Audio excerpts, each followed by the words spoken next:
Dans le cadre des travaux d'extension du port de Boulogne-sur-Mer, et afin de permettre les aménagements du port intérieur, la construction d'une nouvelle darse de commerce a été décidée dans la partie sud de la rade, à l'abri de la digue Carnot.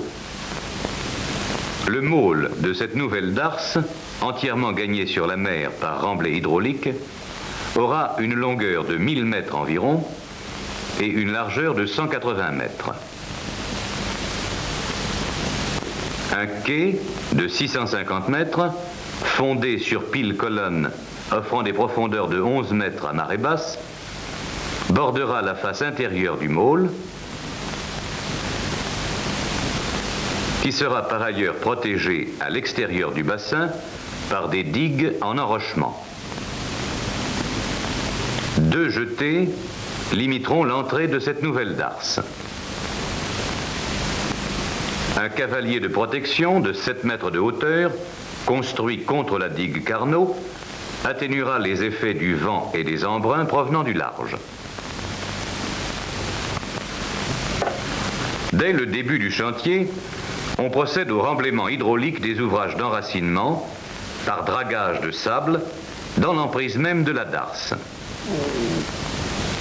Une drague à cutter avec conduite flottante refoule les produits dragués derrière les premiers endiguements en enrochement.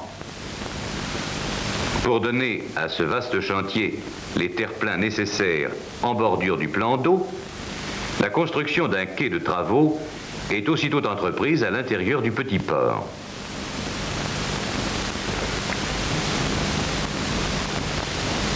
Ce quai, constitué par un rideau de pales planches à modules, est raidi par une nappe de tirant ancrée dans des blocs en béton qui sont aussitôt chargés par le remblai en sable.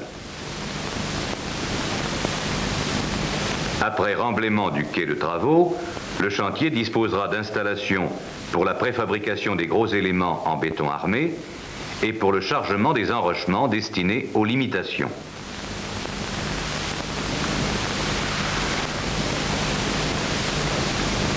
Par suite de l'importance du marnage à Boulogne-sur-Mer, il est nécessaire de prévoir des dispositions spéciales pour la conduite de refoulement et en particulier un raccordement sur un ponton qui suit le jeu de la marée. La conduite de 600 mm de diamètre s'appuie sur des caissons flottants au départ de la drague et se termine par une section fixe posée sur le sol.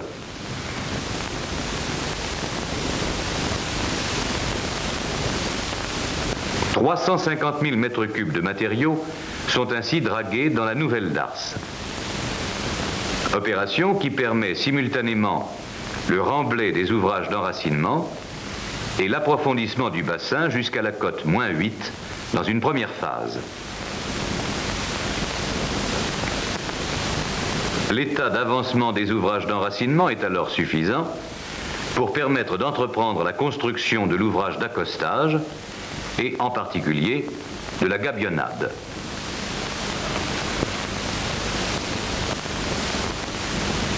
Le quai d'accostage comporte en effet une suite de gabions circulaires de 16 mètres de diamètre, fondés à la cote -8 environ.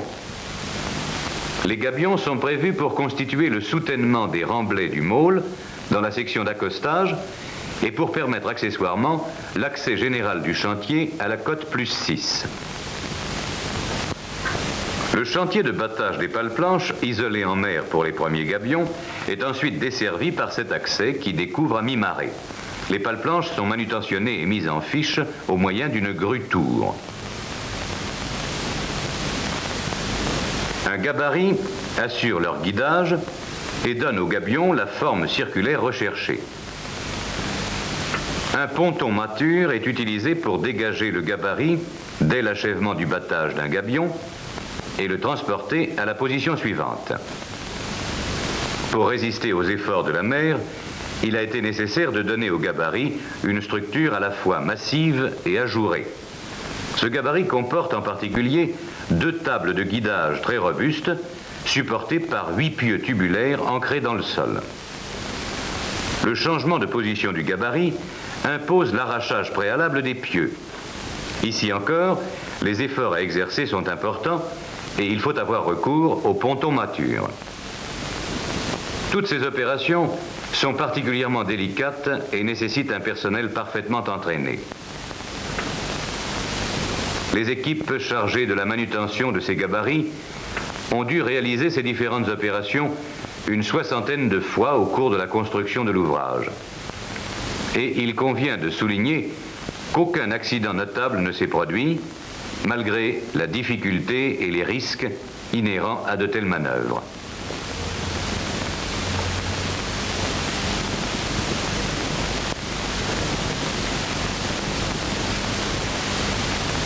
Les pieux ainsi arrachés, on peut procéder à l'élingage puis au levage du gabarit.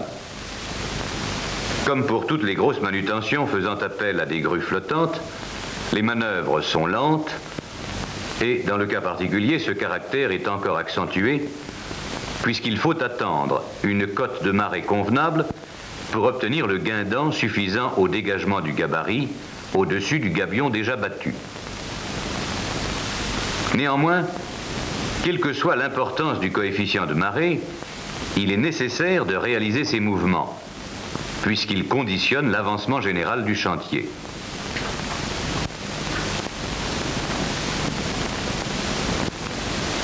Une fois dégagé, le gabarit est transporté à l'emplacement d'un nouveau gabion à 17 mètres du précédent. La difficulté de la manœuvre tient essentiellement à la proximité des grues terrestres qui doivent être contournées.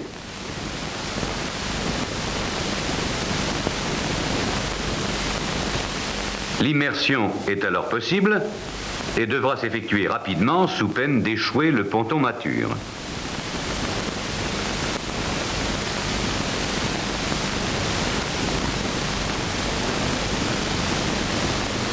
Le réglage des ceintures de guidage achevé, le battage des pales-planches d'un nouveau gabion est alors entrepris à l'aide d'un mouton diesel. Dans certains cas, et suivant la nature du terrain, il est fait usage d'un vibrofonceur.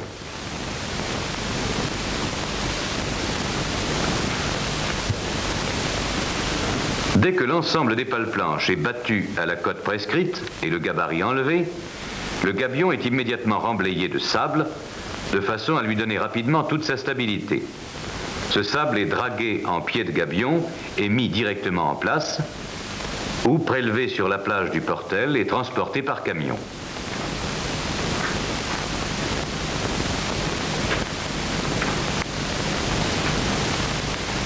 La vibroflottation de ce remblai est alors entreprise en vue d'améliorer les caractéristiques mécaniques du sable. Elle est obtenue au moyen d'une aiguille qui, pénétrant dans la masse du remblai, lui communique des vibrations à haute fréquence qui ont pour effet principal de resserrer les grains de sable.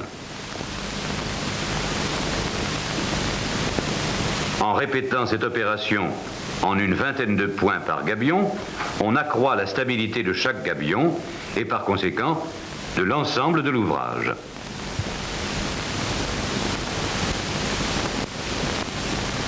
La construction de la gabionnade se poursuit alors suivant le programme établi, tandis que s'amorce une deuxième phase de remblaiement au moyen d'une drague suceuse porteuse venant refouler à poste fixe le sable destiné au remblai général du môle.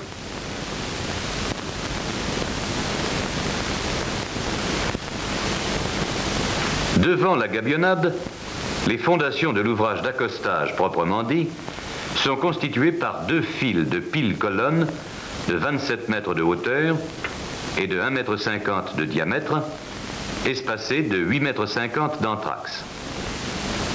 Ces fondations profondes prennent appui sur des couches de terrain dur situées à la cote -22.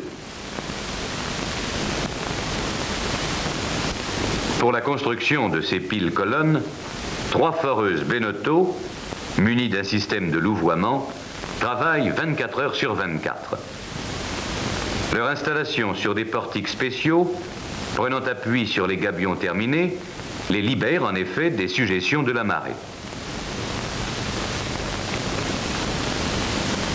Après trépanage des couches de terrain dur, le havage des piles est poursuivi au moyen d'un hammer grab. La cadence mensuelle de ce chantier est de 4 à 5 piles, ce qui représente une longueur totale moyenne de 120 mètres de forage. Un ferraillage léger est alors introduit dans les piles ainsi creusées, qui sont ensuite bétonnées selon un procédé de béton sous l'eau. Au-dessus des piles, l'ossature de l'ouvrage est constituée par des pièces préfabriquées liaisonnées sur place. Les éléments principaux, d'un poids unitaire de 150 tonnes, ont la forme de triangles isocèles dont les sommets s'appuient sur les têtes des piles disposées en quinconce.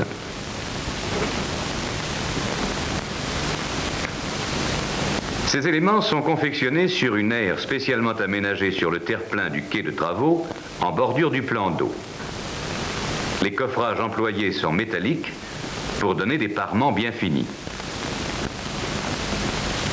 Étant donné l'exiguïté du terre-plein disponible, la cadence de préfabrication doit être réglée sur le rythme de pose, tout en assurant au béton un temps de séchage suffisant.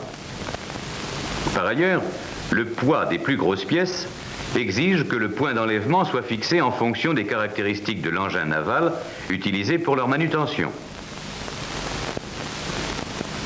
Sur un volume total de béton de 25 000 m3 entrant dans l'ouvrage d'accostage, un tiers environ est ainsi préfabriqué. Ce mode de construction permet de réduire la part des travaux à la marée et de limiter le plus possible les aléas de la mer. Pour amortir la réflexion de la houle devant l'ouvrage, il a paru utile de ménager des évidements de section trapézoïdale formant piège à houle dans le parement bord à quai. Le quai de travaux n'est accessible que pendant un temps limité à marée haute. Il faut donc entreposer sur chaland la quantité d'éléments nécessaires à la réalisation du programme de pose prévu. À l'heure dite, le chaland et la grue flottante Turnay sont déhalés et remorqués jusqu'au lieu de pose. On utilise cette grue pour la manutention des éléments dont le poids n'excède pas 25 tonnes. Pour les grosses pièces, on a recours au ponton mature de 150 tonnes.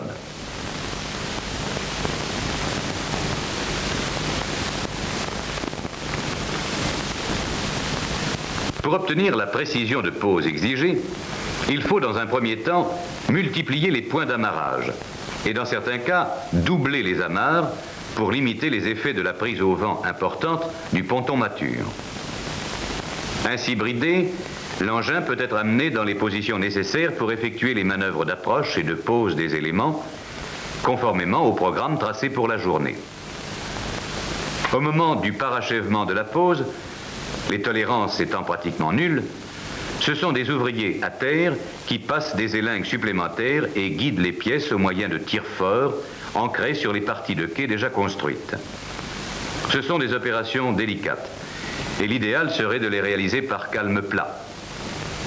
Il n'en est pas toujours ainsi à Boulogne-sur-Mer, mais le délai imparti ne permet pas d'attendre ces conditions météorologiques idéales.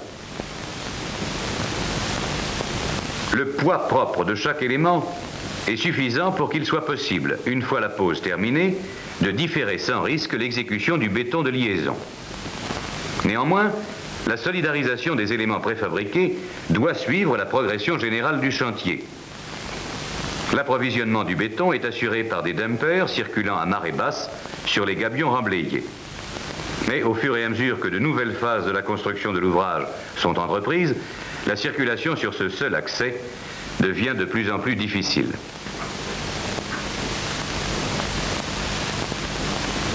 Pour maintenir le terrain sous l'ouvrage, une couverture en enrochement tout venant d'un poids maximum unitaire de 400 kg est disposée sur le talus de dragage. Cette protection d'une épaisseur de 1,50 m règne entre les cotes -11 et -3. La grue Turnay, équipée d'une benne poigneuse, drague une souille à -13 pour buter en pied cette protection.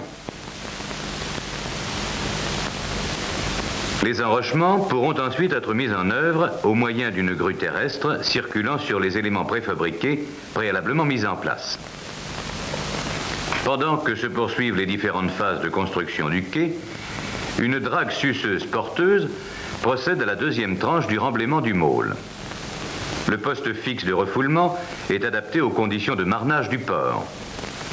L'articulation qu'il comporte permet de relier les puits de la drague aux différentes conduites de refoulement installées sur le môle, et ceci quel que soit le niveau de la marée. 2 millions de mètres cubes de sable sont ainsi transportés et mis en remblai dans le môle. Avant même que ne commence cette deuxième tranche de remblai, une grue procède au chargement dans des chalands à clapet des enrochements destinés à la construction des parties basses de l'endiguement du môle. Par la suite, une installation de chargement direct sera aménagée sur la partie terminale du quai de travaux. Un dispositif de repérage permet l'immersion des enrochements à marée haute.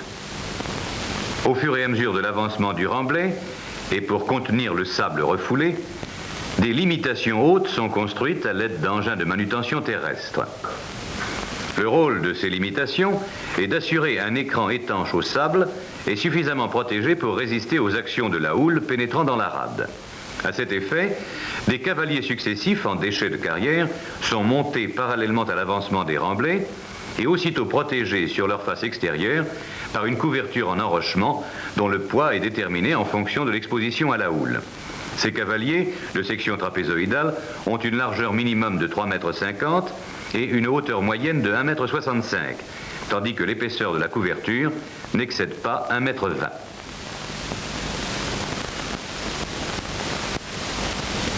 La drague poursuit son travail et l'allongement des conduites permet une progression continue des remblais du môle.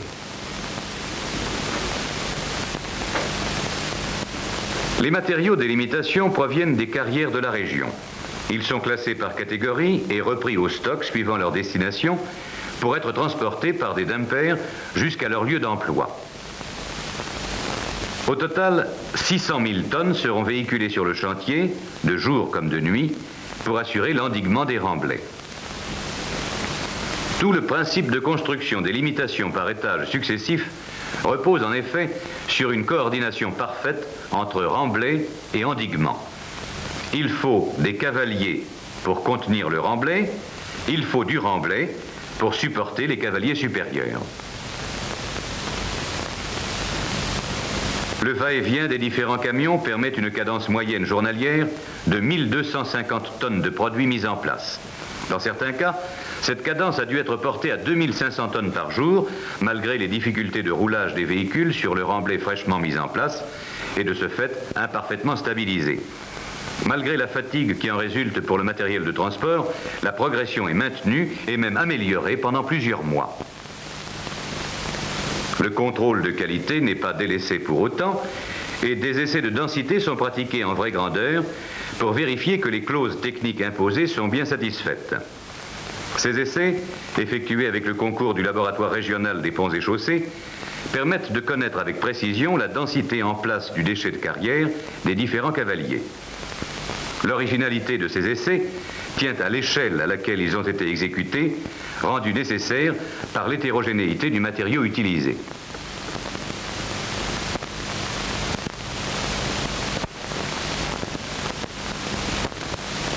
Après un an de travail ininterrompu, la limitation principale du môle est réalisée à pleine section, à son enracinement sur la digue Carnot, et la couverture de protection en enrochement a bien résisté à l'action de la mer. Plus au nord, cette limitation a rejoint la jetée ouest et l'enclôture du môle est pratiquement fermée, ce qui permet d'augmenter les débits refoulés et de dépasser de 40 et même 50% la production moyenne envisagée. L'achèvement n'est plus maintenant qu'une question de quelques mois. Cet ouvrage devra en effet être mis en service dès 1967. En ce qui concerne plus particulièrement les limitations en enrochement, la technique employée avait déjà été expérimentée lors d'un remblai de dimension plus modeste réalisé dans la rade. Cette technique, reprise et améliorée par l'interposition d'une sous-couche en moellon de 15 à 40 kg, s'est avérée bien adaptée aux conditions locales. Ce sont finalement près de 1500 mètres d'endiguement qui limitent et protègent le môle. Il s'agit maintenant de parachever l'ouvrage. À cet effet, on met en place un merlon d'1 mètre de hauteur disposé au-dessus du terre-plein. Sa face externe prolonge le talus de l'endiguement.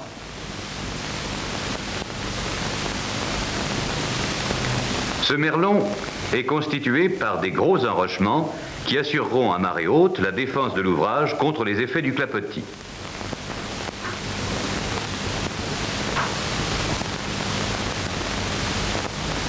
Un scraper reprend le sable déposé par la drague au-dessus du terre-plein et le transporte contre la face arrière du quai, réalisant à la fois le nivellement du môle et le remblai derrière le front d'accostage. Le sable utilisé avait été stocké à proximité afin de libérer la drague dès l'achèvement de la phase principale de remblai. Une cuvette en déchets de carrière, recouverte de matière plastique, constitue l'enceinte étanche dans laquelle est refoulé le sable de dragage pour former le corps d'un grand cavalier implanté en bordure de la digue. Ce cavalier, écran de 7,50 m de hauteur, est destiné à protéger le môle contre les vents dominants du sud-ouest. Et il a paru intéressant d'en exécuter la plus grosse partie en remblai hydraulique. Une dérivation de la conduite de refoulement est donc dirigée dans l'enceinte ainsi créée et une première tranche de 3 mètres d'épaisseur est directement construite. Au cours d'un reprofilage ultérieur, le sable excédentaire sera reporté à la partie haute et on réalisera la section trapézoïdale recherchée.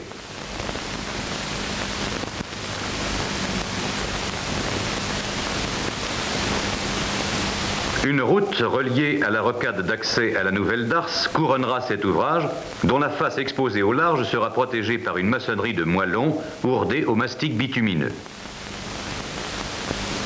La face intérieure, celle que nous voyons maintenant, est recouverte d'un complexe de sable bitume de 8 cm d'épaisseur. La longueur totale du cavalier est d'environ 600 mètres et le volume de remblai de 80 000 m3. Des gabions de pales planches sont construits de part et d'autre de la passe de 180 mètres de largeur, donnant accès au nouveau bassin. Ils constituent 2 jetées destinés à limiter les effets de la houle résiduelle à l'intérieur de la darse. La jetée est, enracinée sur les terre-pleins de la rade, est formée d'un remblai en sable transporté par camion et mis en place à l'abri de limitations en produits de carrière. Ces limitations, d'un profil comparable à celui des endiguements du môle, sont toutefois protégées sur la face nord, la plus exposée, par des enrochements dont le poids unitaire est compris entre 200 et 800 kg. Les gabions de la jetée ouest, auxquels il n'est pas possible d'accéder par voie terrestre, sont remblayés au ponton Grue. La mer est souvent dure à Boulogne et l'hiver amène fréquemment de violentes tempêtes de sud-ouest. Les vagues, en se brisant sur la digue Carnot, soulèvent des gerbes d'eau pouvant atteindre 40 et même 50 mètres au-dessus de cet ouvrage. Pour le chantier, ce sont des moments difficiles. Les travaux à la mer sont arrêtés et il arrive même que les travaux à terre doivent cesser lorsque la violence du vent ne permet plus la rotation des grues. Mais il arrive également que, par vent du nord-ouest, la houle pénétrant dans la rade encore insuffisamment protégée de ce secteur, en raison de l'état d'avancement de la digue nord, soit importante. Son action sur les ouvrages en cours d'exécution est parfois destructrice. Toute la partie endommagée doit alors être reprise et dans des conditions souvent plus rudes encore. Pourtant, le souvenir de ces difficultés disparaîtra et avec la darse Sarraz-Bournay et 650 mètres de quai à -11, accessible à toute heure aux navires de 25 000 tonnes, Boulogne-sur-Mer disposera de l'outil indispensable à son développement.